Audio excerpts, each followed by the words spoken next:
Welcome back. Here we are with part 2 of writing IFSPs and IEPs. Thanks for bearing with me on a little background information on functional assessment, just so we could get our philosophy straight. And now let's move into writing actual IFSP goals. All right, so here we go. Again, this is a presentation shared by ECTA and RRCP, so Early Childhood Technical Assistance Center and Regional Resource Center programs. They are very kind to share with us the work that they have put together and allow teacher prep programs and school divisions and anyone else who wants to use these presentations to do so. So in this particular video, we're going to look at developing IFSP outcomes. I actually took out IEP goals. We're going to do that in a separate presentation because it was already a really long presentation and I didn't want your eyes to roll back in your heads.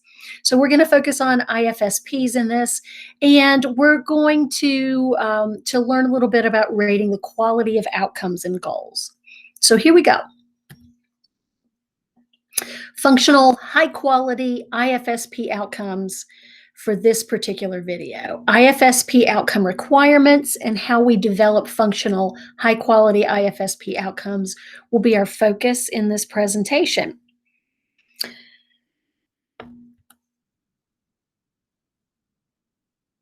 So in developing IFSP outcomes and IEP goals, there are 3 key pieces of information that need to be used. First, it is critical to start with the parents, caregivers' priorities about what they hope for the child and family and what's most important and meaningful to them. Focus should be placed on their desires related to participation in family and community activities. Using focused, open-ended questions can help parents and other providers reflect on how they want the child to participate in activities and routines. Routines that are meaningful to them, and also helps to focus on what factors impact a child's successful participation. It's the family priorities, not the practitioners or teachers, that should serve as the basis for high-quality participation-based outcome goals. Second, it's also important to consider what's working and what's challenging at home and in the classroom. Make note of those situations that are motivating and interesting to the child and family, and those that impact participation in family and community life. Asking parents what the child enjoys doing can provide an understanding of what the parents would like to see in effect in the future. And number 3, we want to consider the child's developmental skills, needs, and disability, how those influence the child's learning and participation in everyday routines and activities. So remember to develop the outcome or goal before determining placement, services, and supports. The services a child needs to receive should be based on outcomes and goals, not the other way around. Placement or location of services should be based on whether or not the outcome and goal can be met in the least restrictive or natural environment.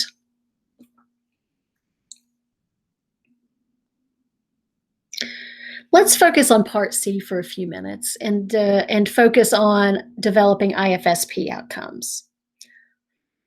Part C regulations released in September 2011 state that the IFSP must include a statement of the measurable results or measurable outcomes expected to be achieved for the child and family, including pre-literacy and language skills as developmentally appropriate for the child, and the criteria, procedures, and timelines used to determine the degree to which progress toward achieving the results or outcomes is being made, and whether modifications or revisions of the expected results or outcomes or services is necessary.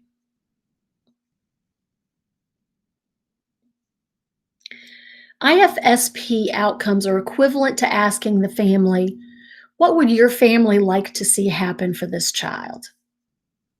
There are two types of IFSP outcomes: child outcomes and family outcomes.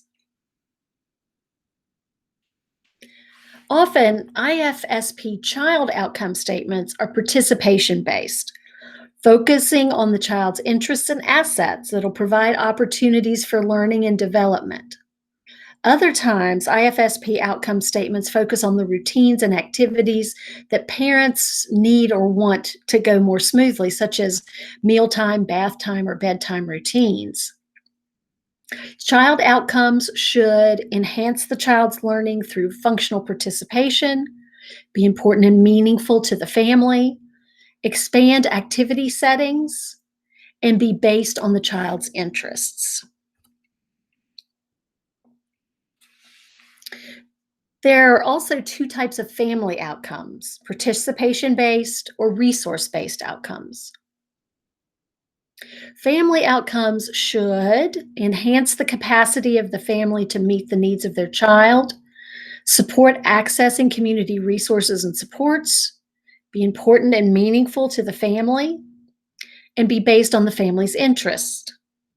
An example of a participation based family outcome is: Frank and Tamara would like to be comfortable taking Dawn with her siblings to their grandmother's house. An example of a resource based family outcome is: Jerry will find childcare for her son within 25 miles of her new job.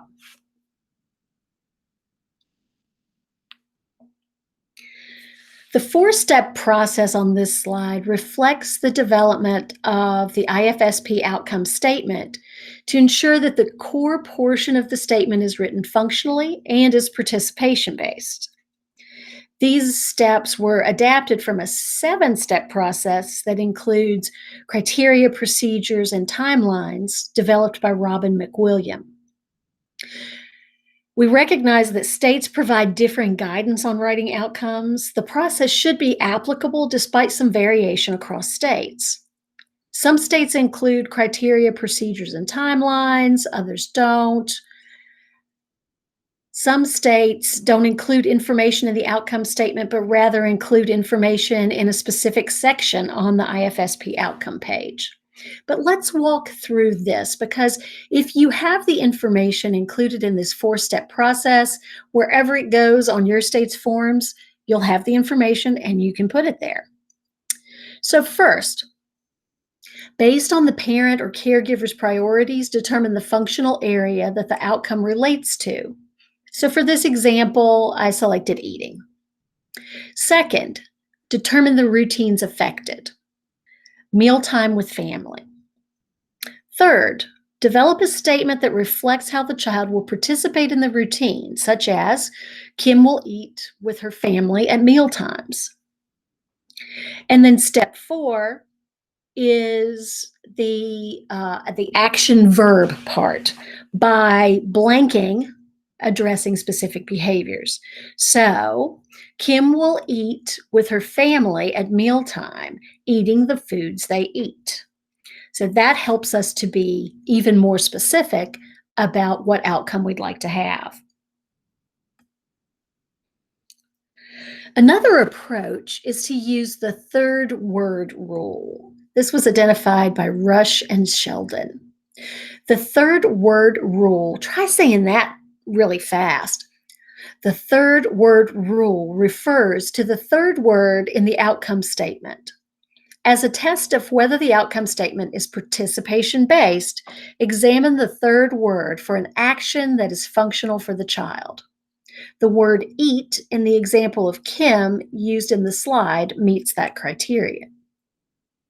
Another example of an outcome statement with a functional third word is: Thomas will ask for food he wants during meal times. In contrast, Thomas will say 3 words when asked to repeat them is a skill-based outcome and does not provide context for the learning and engagement. Again, a functional outcome statement: Thomas will ask for food he wants during meal times. In contrast, Thomas will say 3 words when asked to repeat them. The latter is skill based, and that does not provide context for learning and engagement. Once a quality IFSP outcome is developed, the team must identify the criteria, procedures, and timelines that will be used to determine the degree to which progress toward achieving the result or outcome is being made, and whether modifications or revisions of the expected results or outcomes or services are necessary. The questions on this slide can be used to facilitate a discussion with parents and caregivers, focusing on methods and strategies to be used in everyday routines and activities, as well as family, friends, and other informal supports and early intervention services needed to achieve the outcome. Using Kim's outcome of eating with her family, an example of who will work together and what methods and strategies will be used is: the OT will use coaching strategies with family members to identify and try new foods and specific techniques to assist Mrs. Doe in helping Kim gain weight, eat the same food as the family, and decrease Kim's gagging and refusal of food. Criteria that shows progress is being made, as well as procedures and realistic timelines, also need to be included. Here's an example. We'll know this outcome is met when Kim eats at least 2 meals with her family, sitting independently with or without adaptive supports, eating regular table food, gaining at least 1 pound per month or 6 pounds in 6 months. So, how do we know if the IFSP outcome developed is of high quality or not? Well, we've identified 6 unique criteria for determining if an IFSP outcome statement is of high quality. You see them on the slide. Are statements necessary and functional for the child and family's life? Does the statement reflect real-life contextualized settings? Does the outcome cross developmental domains, and is it discipline-free? Is the wording jargon-free, clear and simple? And is the outcome stated in an active word manner rather than using passive words? Let's take a deeper look at the definitions of each of these criteria. The first criterion is that the outcome statement is necessary and functional for the child's and family's life. This means that the outcome focuses on ways to support the child and family's participation in community life and family activities that are important for them. For example, for the outcome to be necessary and functional, it should benefit the child by focusing on social relationships, acquiring and using knowledge and skills, and/or using appropriate actions to meet needs. It should also help the child and/or family improve participation in chosen activities and/or help them begin new activities that are important for them. It's important to note that the determination of what is necessary and functional is not based on what the practitioner thinks is meaningful, but what is functional for the family. The next criterion is that the statement reflects real-life contextualized settings. This means that outcome statements reflect the everyday activity settings and routines for the child and that family. This includes what might be called typical routines and are common across families, such as mealtime, bathing, riding in the car. This also includes routines and activities that are specific to that individual family.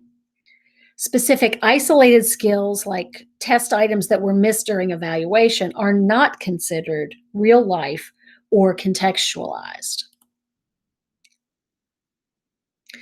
The third criterion is that the outcome statement integrates developmental domains and is discipline-free. This means the outcome is written to describe the child's participation in routines and everyday activity settings, promoting skill development across multiple domains, which can be addressed by any member of the child's IFSP team, And it also means that the outcome should be written so that the child and family are actors or persons doing something rather than the occupational therapist or the interventionist. For example, an outcome might state Annabelle will help her dad with the laundry by pulling up and standing at the dryer on her own and putting clothes into the laundry basket with her dad close by, as opposed to Annabelle will pull to a standing position at the couch and maintain her balance. So you can see the difference between skill based and functional based. The next criterion is the wording of the statement is jargon free, clear, and simple. This means that the outcome is written so that it is understandable by the family and the general public and does not include professional jargon or practitioner speak. For example, the outcome should describe how the child will move, such as reaching up or down for toys, instead of using phrases like range of motion. Another example would be wording an outcome so it describes a child being able to use words clearly to make herself understood rather than using the term articulation.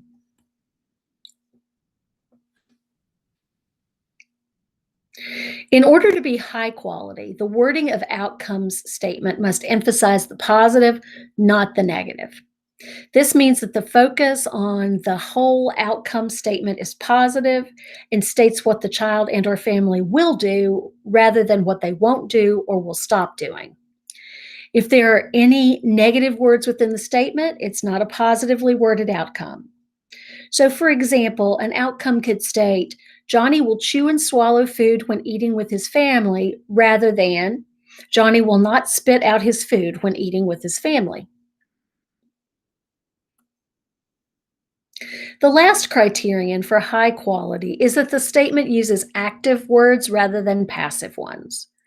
This means using words that encourage a child and or family's active participation or engagement.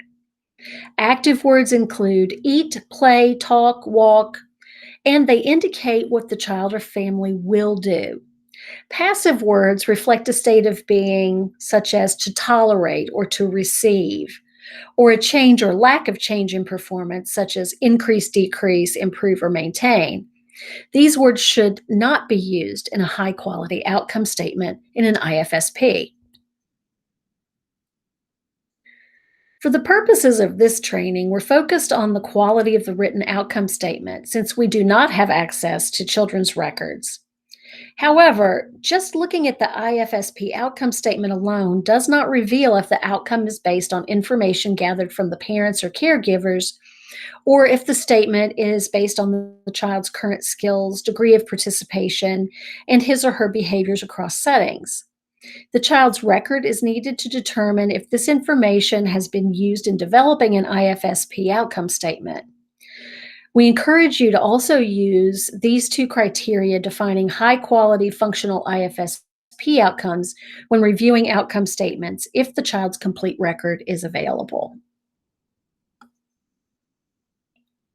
So let's focus on a few examples.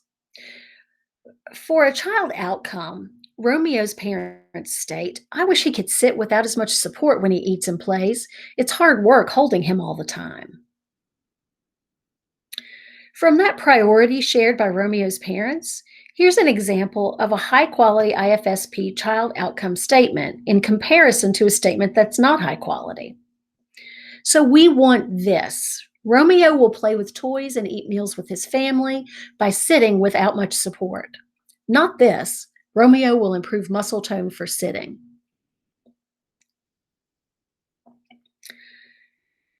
Now let's look at a family outcome. In discussing priorities with Romeo's parents, Karen and Mark, they state, we want to be able to take Romeo with us in the car. We need a travel car seat. So a family outcome might be Karen and Mark will explore options for financial assistance for car seats and secure one. Not this. Staff will explore options for financial assistance for travel chairs.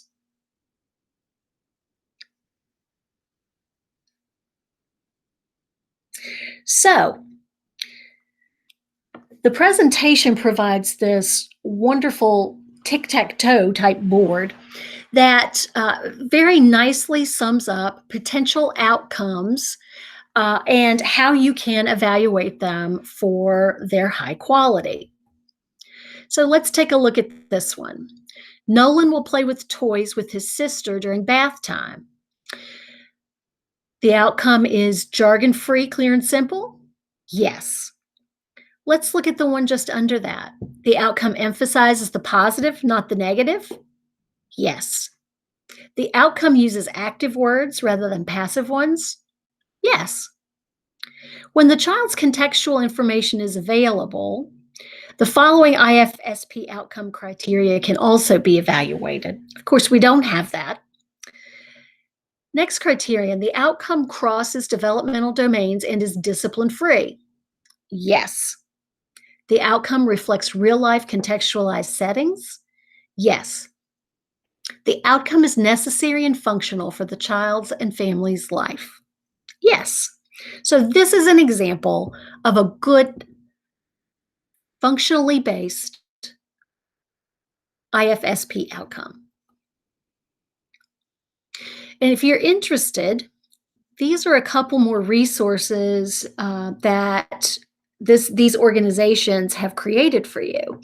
And if you want to work more on developing better IFSP outcomes, I would highly recommend that you go to the IFSP outcomes resource.